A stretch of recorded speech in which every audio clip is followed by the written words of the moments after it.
There are a lot of factors connected with our drift away from constitutional principles. Among these, the most debilitating is our banking system, the Federal Reserve.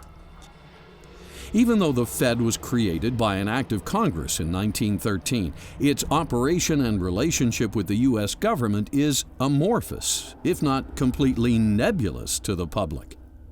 Some claim this is by design, for the Fed conveniently operates as a close partner when Congress needs to borrow yet more money, but an independent agency when it's convenient to insulate itself from political fallout or its part in precipitating recessions.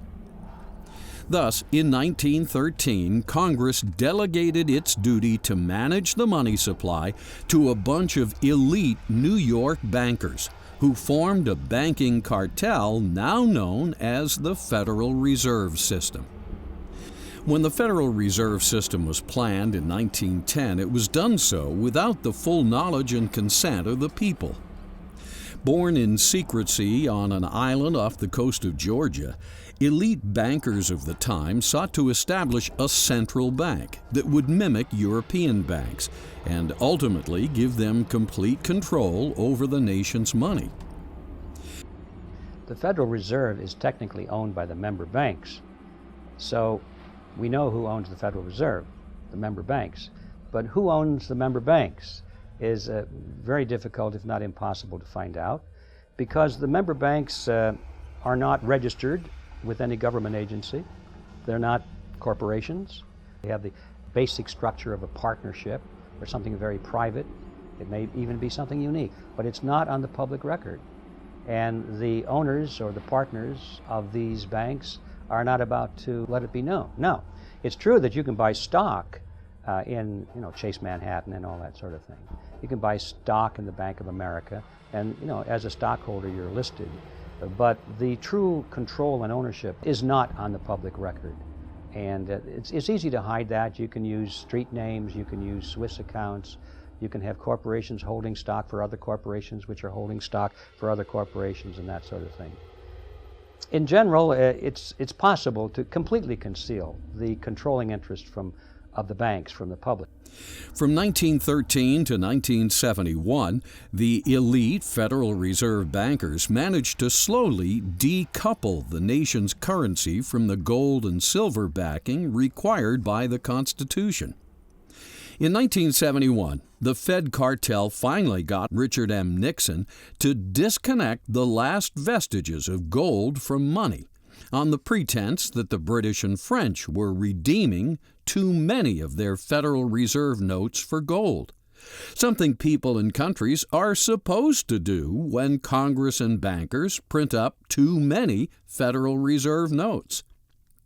But when you went off the gold standard, finally, when we cut it loose in 1971, when I was in Nixon's White House, and the reason we went off the gold standard totally, was that all these dollars that we had poured out in the United States had gone abroad, and the British were coming in with our dollars demanding gold at $35 an ounce or $42 an ounce. They would have cleaned us out. So Nixon shut the gold window. Now that the bond between gold and paper money has finally been broken, over the period of 1913 to 1971, the elite bankers print up as much fiat currency as Congress demands for all manner of welfare and warfare purposes. Of course, anybody who likes big government, whether it's for the welfare state or for warfare, do not like the restraints of a gold standard, because then governments would have to pay for everything. They'd have to tax the people. And if the people were taxed today for all the welfare and all the warfare, all of it would end. The relationship between fiat money and wars is direct and immediate.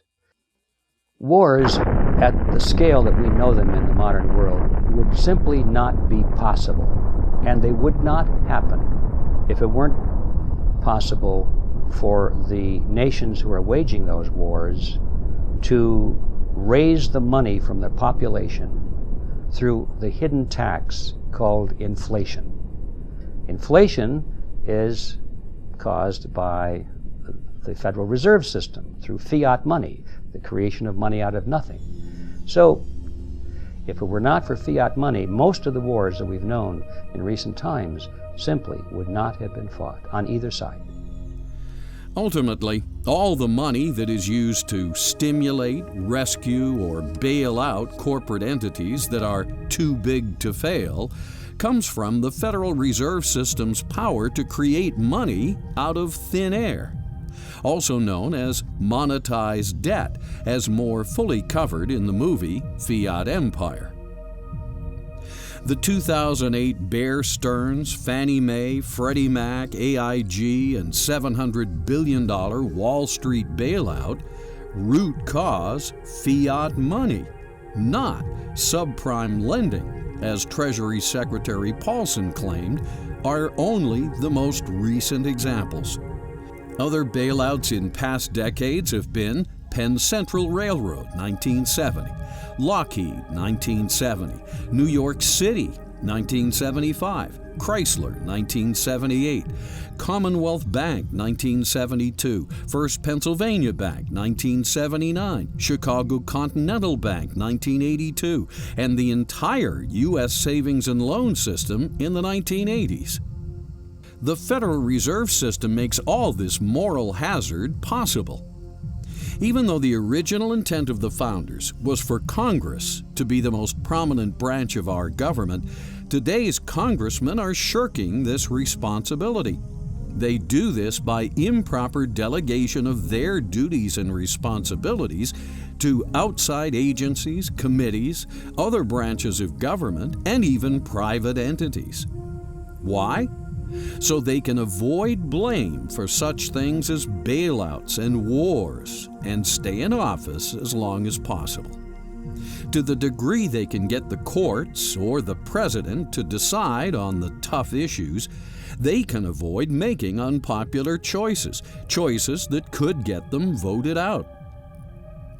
Money is the primary touchy issue because money represents the energy of the citizens.